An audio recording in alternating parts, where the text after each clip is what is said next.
Canto 6 of the Kumarasambhavam. Then Gauri secretly instructed her friend to say to the universal spirit incarnate, "The Lord of the mountains will give me in marriage. Let his authority be duly recognized." As her friend conveyed the message, Parvati remained secure in love, lit within. Like a branch of a mango given voice by the cuckoo awaits the coming of spring. Acquiescing with these words, "So be it," and reluctantly relinquishing Uma, the chastiser of remembrance summoned the 7 luminous sages by remembering them,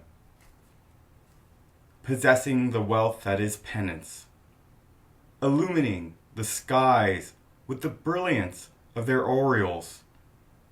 With Arundhati accompanying them, the sages appeared at once before the Lord. Having bathed in Ganga's celestial waves, strewn with blossoms of mandara trees on her banks, where the waters are scented by the rut of the elephants guarding the directions of space, wearing their sacred threads of pearls, their garments of golden bark, holding their prayer beads of gems, and looking as if the trees of paradise had taken to the wandering ascetic's life, and being looked up to by the sun himself of 1,000 rays, bowing low in respect, holding his horses below their sphere of light, while dipping his banner in their honor.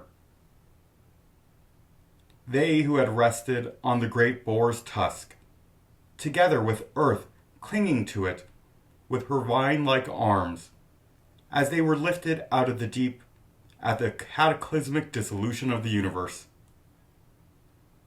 These sages were extolled as primal creators by those who knew how it was in the beginning, because they carried forward after Brahma the process of primary creation that remained undone. And though they enjoyed the fruits of penances done in earlier lives of ineffable purity, lives that had now attained perfection, yet remained still true to the ascetic way of life. In their midst, Arundhati, the faithful wife, her eyes fixed on the feet of her husband, shone with splendor as if embodying to perfection the success of their penances. The Lord looked on her and on the sages with equal reverence. The virtuous honor right conduct alone, and view distinctions of woman and man with indifference. When Shiva looked at Arundhati, his wish to have a wife grew stronger. A virtuous wife is the prime condition for a life of rites and ceremonies. Even as the call of the righteous life made Shiva take a step towards Parvati, Kama's heart, still fearful from his wrongdoing in the past, breathed again to beat with hope. Then the sages, who had a profound knowledge of the Veda in its entirety, now worshipped as one the parent of the world. And thrilling with joy, they spoke these words: "All that profound study of the Vedas, and all the oblations offered with due rites, all the penances undertaken and done, all of this bears its ripe fruit for us this day. Since you, who oversees this universe, has raised and set us up in your mind's space, a space beyond the ken and farthest reach of the rushing chariots of our minds, and as he in whose mind you dwell is most blessed, blessed above all others blessed, how much more blessed is he who is in your mind, Lord, you who are the source of holy creative power. It is true we preside over a world higher than that of the sun and of the moon, but by remembering us this day, your grace has raised us far higher than them. Honored by you in this manner, most highly do we esteem ourselves. The respect of the noblest and best validates as a rule one's faith in one's own virtues. But Lord, with many splendors for eyes, where is the need to make known to you our happiness at being remembered by you, who dwells deep within all beings? We see your form before our eyes, but what you truly are we do not know. Be gracious to us, Lord. Make yourself known to us. You are not within the range of understanding.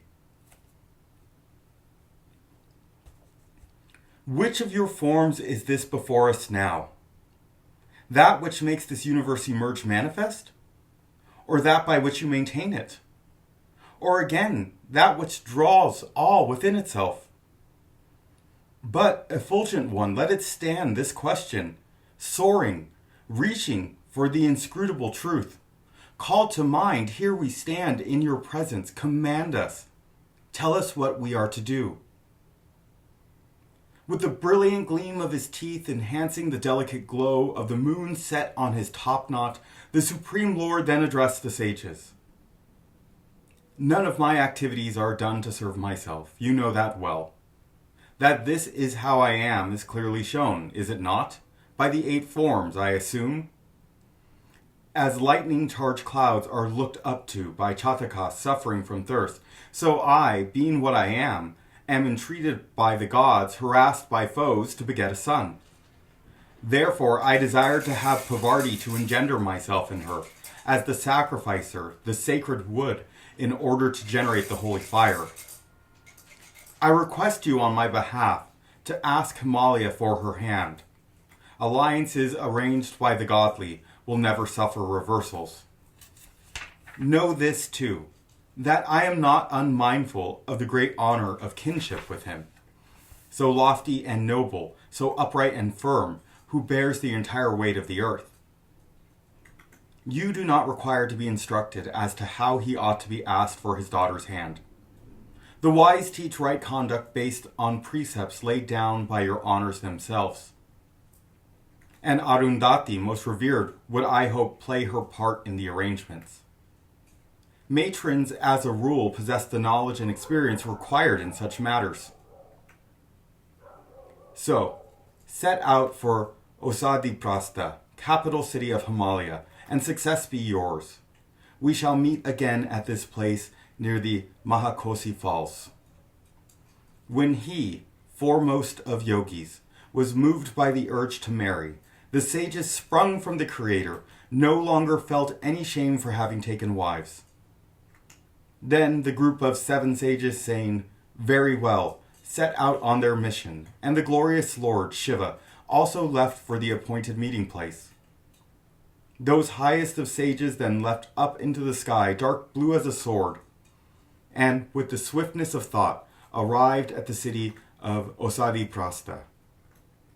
The city that seemed to be Alaka itself, treasury of riches, transplanted, and peopled by an overflow pouring into it, out of the world of eternal light.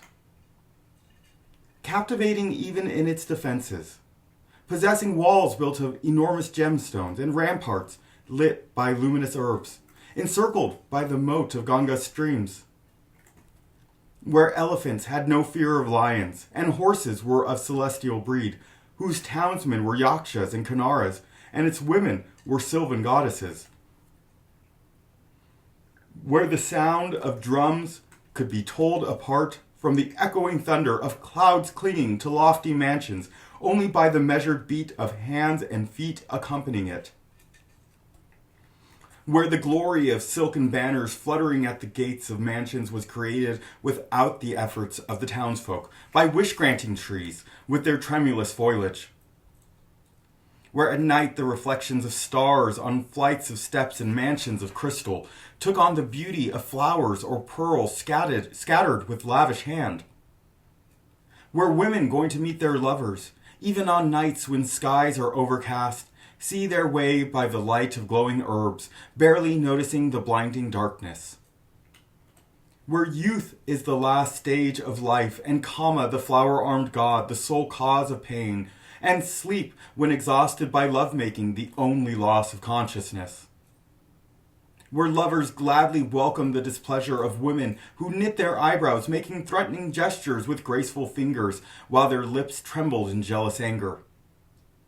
Whose outer groves were the fragrant forests of the Gandhamadana mountains, where the Vidyadharas on the road sleep in the shade of the paradisal tree, Shatanaka. When they saw Himalayas city, the divine sages believed themselves deluded in having performed acts of virtue to gain the world of eternal light. While the guards at the gates watched, looking up, the sages flew down to the mountain's palace with such speed that their masses of matted tawny hair stood out motionless like painted flames. As the sages alighted in a line descending in due order of age, from the sky they shone like so many suns, reflected in water in a row. The mountain rose up at a distance, carrying his offerings to honor the sages most worshipful, bending the earth under his steps and formed with immense power. Lofty, with the great cedars of his arms and lips of copper-colored minerals, his chest of rocks by nature formed, unmistakably Himalaya he was. Having received them with due courtesies, he led the way, escorting in those sages of pure actions into the exclusive inner palace.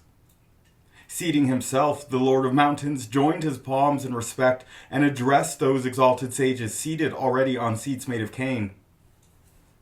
Like showers without a trace of cloud, like fruit without any flowers, appears to me this scene of you so unexpectedly obtained.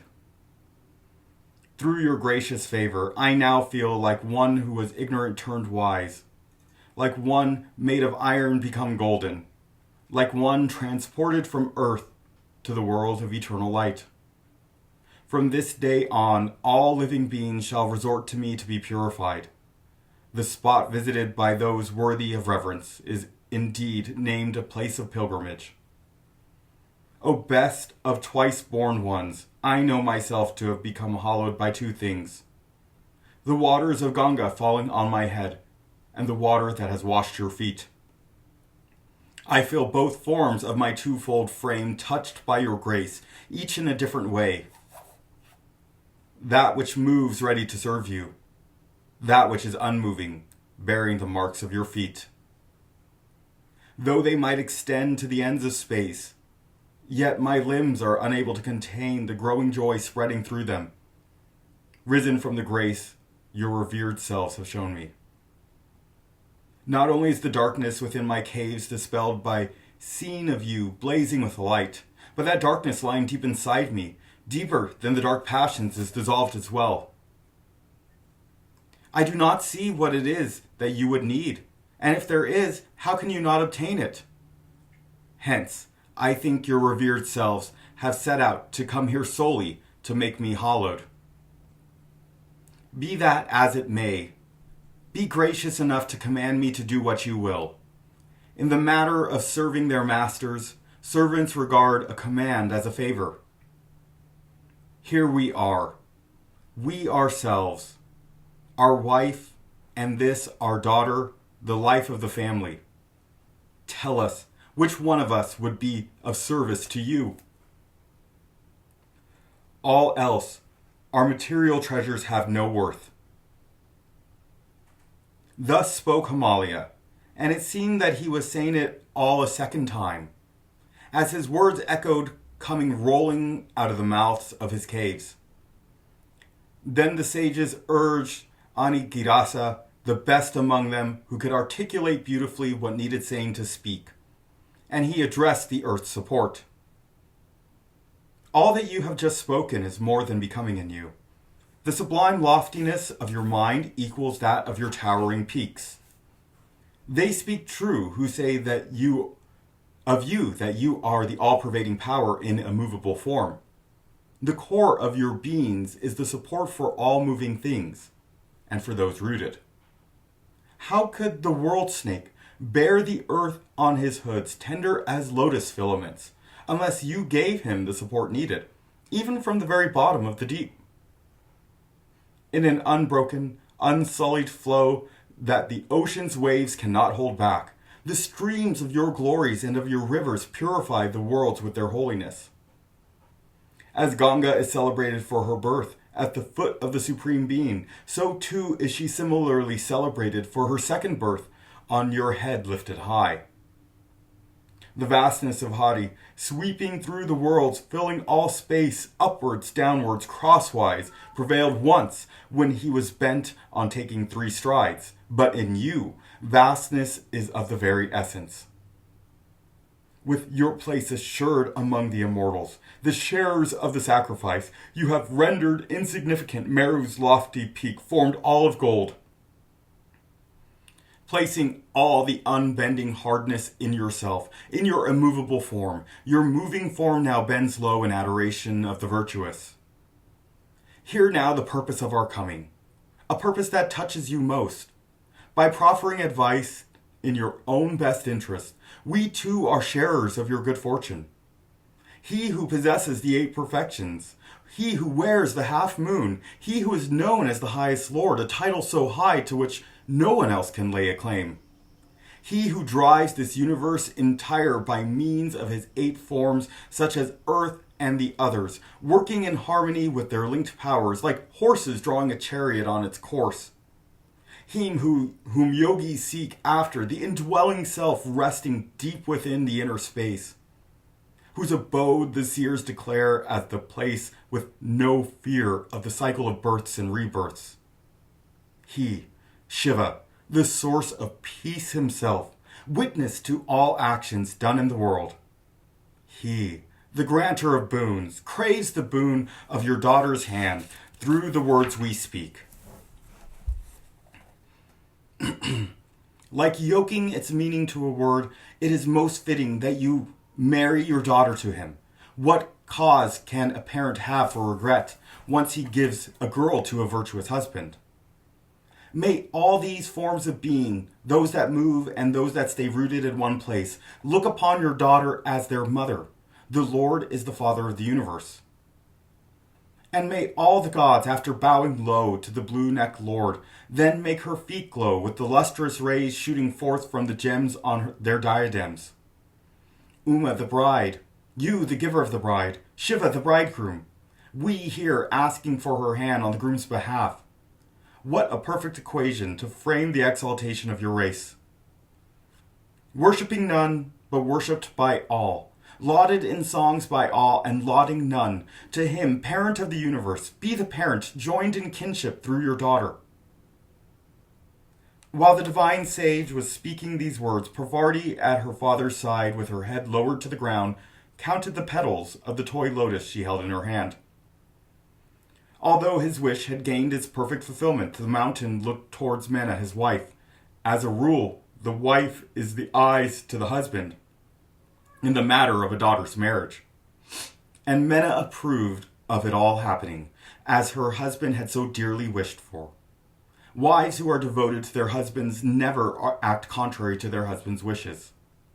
When the sage had finished, Himalaya, having deliberated how best to reply, thought, "This is the fitting reply."